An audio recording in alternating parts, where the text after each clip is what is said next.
Hello and welcome to Health Matters. A warm welcome to the program. I am Yomi Otaigbe. This week, our attention is fixed on a medical condition often referred to in medicine as the silent thief of sight.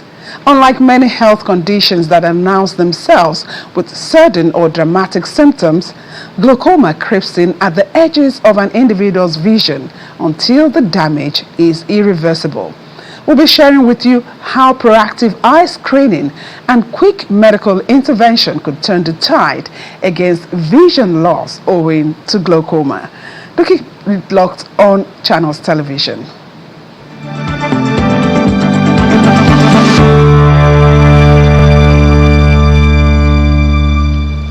Today we are shining the light on glaucoma. Are you navigating a personal diagnosis or you're simply an advocate for lifelong wellness? Come closer as my guest on the show, Dr. Chibuzo Ekumankama, a consultant ophthalmologist at the Lagos State University Teaching Hospital, tells us more on how to ensure that our eyes serve us well during our lifetime. Dr. Ekumankama has 14 years of experience in ophthalmology, and she's a member of the Ophthalmological Society of Nigeria. Thank you indeed for joining us today on the show. Thank you very much for having me. You have a special interest in glaucoma due to your childhood experience. Tell us about that first. Okay, I was about 12 years old when I noticed that my great-grandmother, I was lucky to have met her, was actually blind from, well, I didn't know it was from glaucoma. And then growing up, I now realized that my grandmother was also blind. And I started asking questions, and that was when I learned about glaucoma. I was still in secondary school. And this piqued my interest in ophthalmology. I thought I have to get into this field, especially when I heard it was, it can be inherited. So I thought I have to get into this field so that I can to know exactly why this is happening and do something about it. Yes. So okay. That's interesting. You know, you're fortunate to have that history. At least you were able to see your great-grandparents and all of that. But let's now narrow it down to glaucoma. Tell us about this. You know, as you guys would say in medicine, is the silent thief of sight. So glaucoma is a group of eye diseases that damages the optic nerve. And the bad thing about it is it has the potential to cause irreversible blindness.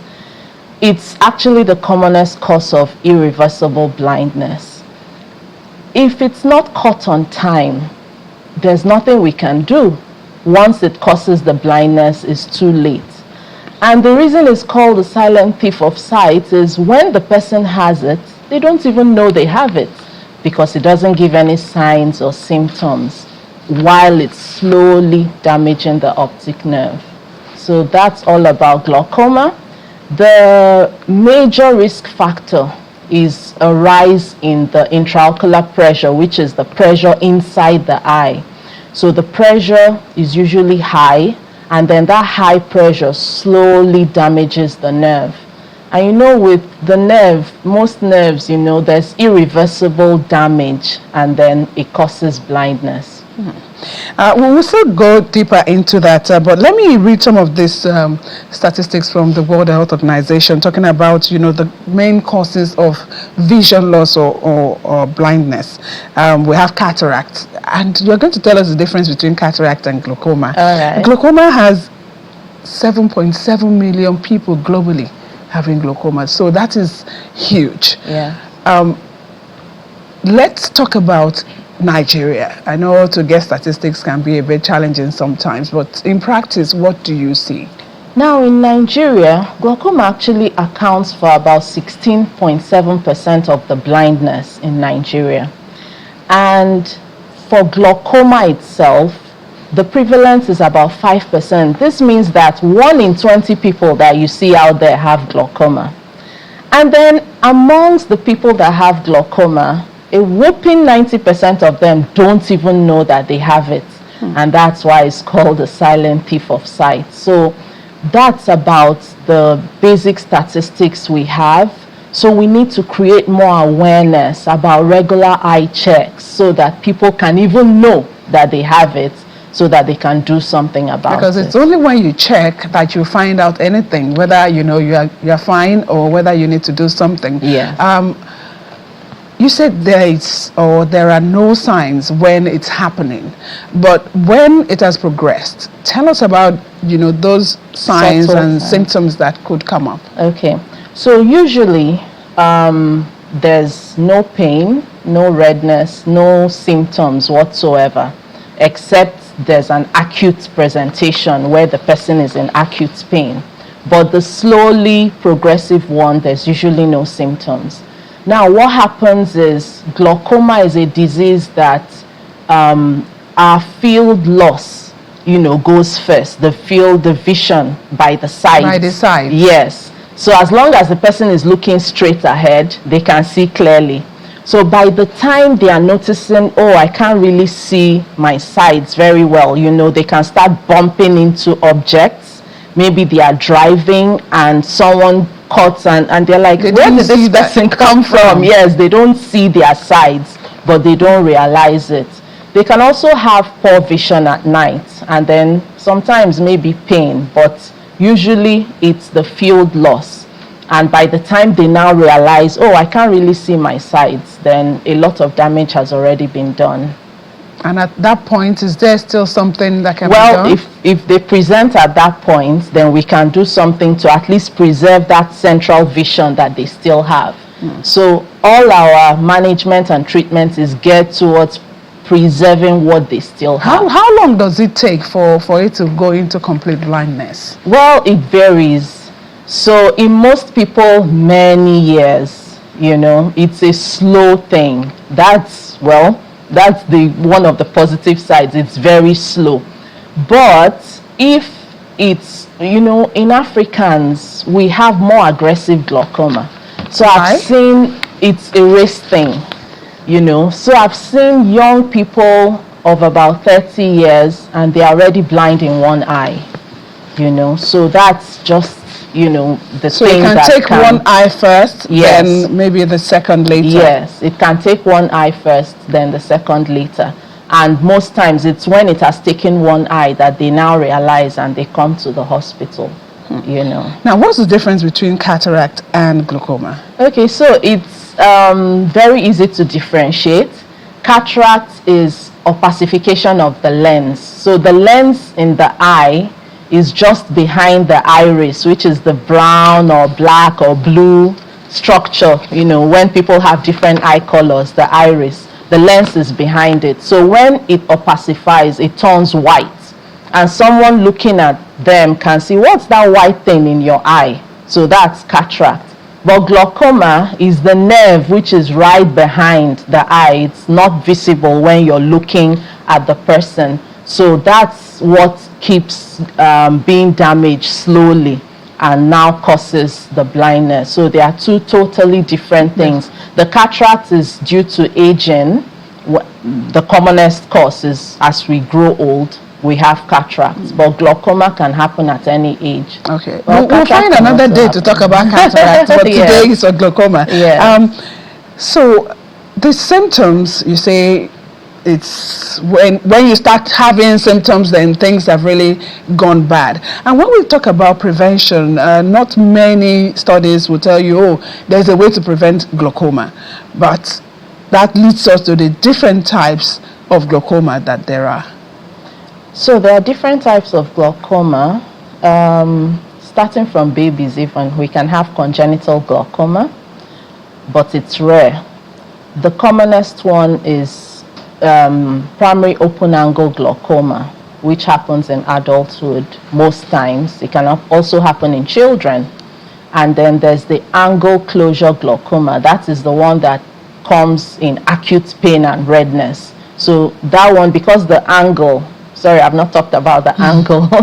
The angle of the eye is where fluid flows out from, usually. So if it closes suddenly, then the fluid builds up and there's an acute rise in the pressure in the eye, and that leads to pain, redness, sometimes even vomiting. So those are the basic types of glaucoma. Yeah. Okay, you don't want to tell us about the secondary, primary? So these are the primary causes. The secondary things that can cause glaucoma, if something hits the eye, trauma, prolonged use of steroids, even things like cream that contains steroids, maybe bleaching cream, or the steroids that some athletes use to build up their muscles, things like that, can also cause glaucoma. It's also associated with people that are hypertensive, they are at higher risk, and then people that are short-sighted also. If you wear glasses for short-sightedness, because of the way the structure of the eye is for short-sightedness, they are at risk of actually developing glaucoma as well. And that's why it's important again to go back to screening and checking the eyes. In terms of the treatment, what are the options, and what is the promise that it has? So in terms of treatment, we say management because we can't actually treat it, but we have different options. We have medications, which are eye drops mostly, even though we also have tablets. And then we have lasers, and then we have surgery. All the different forms of treatment are geared towards bringing down the intraocular pressure, because that's the most modifiable risk factor that we have. So once we bring down the intraocular pressure, we hope that further damage to the nerve halts, and then the person can preserve whatever vision is left. So if we catch it early, then the promise is it's positive that that person will retain their vision. But if it's late, then we still hope to maintain that central vision that the person still has. So all these forms of treatment, whether eye drops, lasers, surgery, they are all geared towards bringing down the intraocular pressure in order to preserve the vision. So not to gain vision that has already been lost. Yes. Okay, and some people will talk to you about herbal. So there's my neighbor or my grandparents use this, it will work. So it's really risky because some of these said things haven't been really tested or undergone research, so we don't even know what the content is. Yes, there are some lifestyle modifications, things like exercise, eating good nutritious food. Then I would say even with the exercise, they should avoid doing any exercise that puts the head below the heart. So all those yoga poses like downward dog. We don't really want that for a glaucoma patient because the pressure is higher in that position. So these are some of the things they can do, but they must use their drugs or source for these other forms of treatment, lasers or surgery. Yes. And you mentioned that children could also have glaucoma. Yes. Let's talk about them, because you would think, they're just starting life. Why is this coming to them? Yeah, so they can be born with congenital glaucoma, and it's mainly genetics. So the way to recognize it is if a child's eyeball looks a bit bigger, larger than normal, and then the child is always blinking in bright lights, constantly, and then they are always tearing, tears coming out even without the child crying. Then if it's not picked up at that stage, the black of the eye can start turning white, so that's when it's now getting advanced. Because if they are born with it and they live for maybe a year and the parents don't pick it, then we start having those complications, and by then the child can actually go blind from it. Yeah. So it's also important to look at the children. Yes. Because you find some children, yes, they're looking at you but they're not seeing you like that, or they can't see something far, and all of this we need to, as caregivers and parents, to look out for. Is there any rule that prolonged screen time, like on our phones, or TV, or the desktop in the office? Well, not directly, but in someone that already has a risk for glaucoma, if they are looking at their screens in the dark, then they can have that angle closure type I talked about. So generally we advise, let your screen not be the only light source in the room. Let there be ambient light and then the light from your screen. But the prolonged screen time causes other problems in the eye that are not glaucoma. Things we call computer vision syndrome and all that. That's a topic for another day. Now, let's talk about, you mentioned diet earlier. What are those things that we can, eat to aid, the health of our eyes? So generally, our fresh leafy green vegetables, fruits, vegetables in general, and then avoiding some bad habits like smoking. And then a study actually linked poorly processed gari to optic nerve damage. And I told you glaucoma affects the optic nerve. So that type of gari that hasn't been processed very well contains a high level of cyanide that can actually be toxic to the optic nerve. Maybe that's what's linked to. I'm sure you've heard people say, if you take gari, you spoil your eye. Yes. So how do we now know which one is well processed or not? Oh well, they say if it's very dry and crispy, not unlike those ones that look like it's a bit darker and still has some liquid content and all that. Yes, but generally we should also cook. When we make it, we should let that boiling water really cook the gari very well, so that we don't take in cyanide and damage our optic nerve. Okay, let's talk about prevention. Okay, you said only management that we can look. No, look we out do for. prevention. Yes. In terms of screening, which is very key. How often should we do that? So, if someone already has a positive family history of glaucoma, like me, they should screen yearly. So if they screen, and they should start screening early as well. So usually most of our general body checks, we say from 40 and above, but in glaucoma it has to start quite early, even as early as 20, especially in someone that has a positive family history. And then when we do our regular yearly checks, we should also check our eyes. And this check should include measuring the intraocular pressure and then checking the visual fields. There's a test we call central visual fields, CVF for short. So we do that as well to check whether, they are looking straight, they can see well, but are they seeing the sides? Very important. For those who don't have family history, how often should they also do this check? If they've checked for the first time and everything is, they can do 2 yearly, but not more than, especially when they get to 40 and above, because age is one of the risk factors for glaucoma. So from 40 and above, they should start checking yearly, actually. So that anything that is brewing, we can be catch caught it on time. Thank Very you so important. much, Doctor, for coming on today and sharing this insights with us. We've been having a chat with a consultant ophthalmologist at the Lagos State University Teaching Hospital, Dr.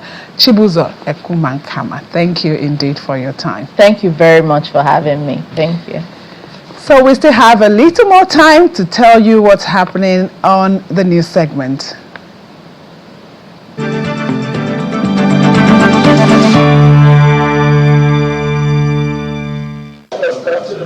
Following the meeting between the federal government and leadership of the Nigerian Association of Resident Doctors (NAD), convened to avert the association's planned August 10 nationwide strike, the president of NAD, Dr. Mohammed Suleiman, has said that the issues in contention have been resolved in principle, with clear timelines agreed upon for their implementation. This comes after a high-level meeting convened by the Chief of Staff to the President, Mr. Femi Gbajabiamila, who brought together key government stakeholders, including the Ministers of Labour, Health and Finance, as well as senior Treasury and budget officials. Some of the key demands by the resident doctors include the development of a national healthcare workers' assault prevention and response protocol, the resolution of the crisis at Luth, the immediate payment of outstanding Conman's upward review arrears, payment of omitted 2026 medical residency training fund allowances, and addressing severe workload pressures, excessive call duty hours, casualization of doctors, and welfare challenges affecting house officers. While noting that the planned strike could not be called off immediately, the NAD president explained that the latest commitment had moved the needle to a very large extent. He added that these assurances would now be presented to the National Executive Council of the Association, which will determine the next steps.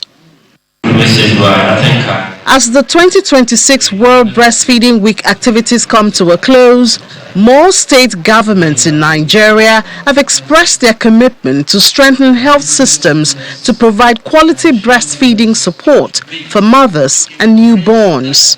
In Katsina State, healthcare experts and development partners call for stronger policies to support breastfeeding mothers, including the introduction of 6-month paid maternity leave and the creation of breastfeeding-friendly workplaces. The stakeholders stress that breastfeeding is a fundamental right of every child and a critical investment in the nation's future.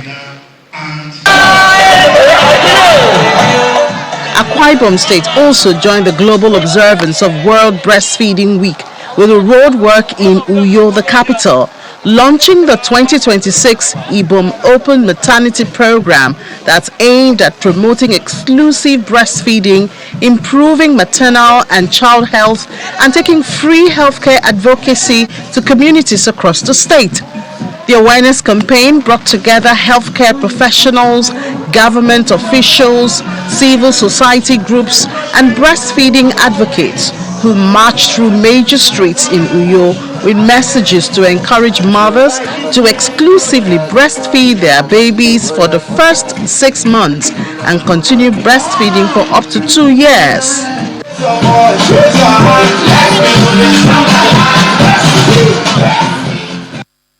Finally, the Africa Center for Disease Control and Prevention and the World Health Organization are asking for an urgent scale-up of the community-led Ebola response in the Democratic Republic of Congo, with stronger early detection, contact follow-up, access to care, support for frontline health workers, and faster delivery of resources to affected communities. The call followed a joint high-level mission to Uganda and DRC, which drew lessons from Uganda's successful containment of local transmission, assessed operational challenges in Bunia, and brought the priorities of communities and frontline responders into high-level discussions with national leaders in Kinshasa. The mission was led by WHO Director General and the Director General of Africa CDC. As of August 4, 2026, the DRC had reported 3,973 confirmed cases, 1,801 deaths, and 776 recoveries across 51 health zones in 5 provinces. Ituri accounts for nearly 90% of confirmed cases in the DRC, with Bunia, Rampara, and Mwalu health zones among the most affected.